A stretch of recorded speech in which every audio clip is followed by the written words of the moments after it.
আজকের ভিডিওতে আপনাদের আম গাছের পরিচর্যা সম্পর্কে কিছু গুরুত্বপূর্ণ বিষয় নিয়ে আলোচনা করব।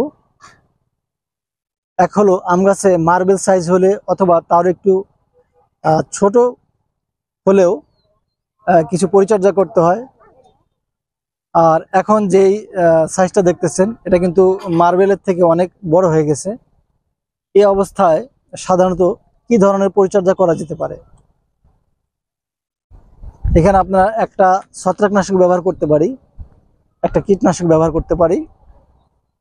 সেক্ষেত্রে আমগুলো পোকায় ধরার হার অনেকটা কমে যাবে এবং এই আমগুলো যে ঝরে যায় এই ঝরাটাও অনেকটা কমে যাবে।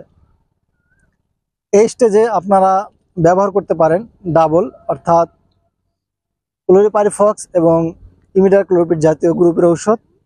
সাথে ব্যবহার করতে পারেন লিটোসেন, এর সাথে ব্যবহার করতে পারেন ম্যানসার অর্থাৎ মেনকোজেব প্লাস কার্বেন্ডাজিম, অথবা শুধু মেনকোজেব জাতীয় ঔষধও এখানে ব্যবহার করতে পারেন। এই তিনটা একসাথে মিক্স করে গাছে বিকেলবেলা স্প্রে করে দিলে এগুলো ঝরে যাওয়ার প্রবণতা কমে যাবে এবং পোকামাকড় আক্রমণও কম হবে এবং ছত্রাকজনিত যদি কোনো সমস্যা থাকে সেটাও ঠিক হয়ে যাবে। এবং ছত্রাকনাশক গাছের বিভিন্ন ছত্রাকজনিত সমস্যা দূর করতে সহযোগিতা করে। তো ভালো থাকবেন, আজকে এই পর্যন্তই।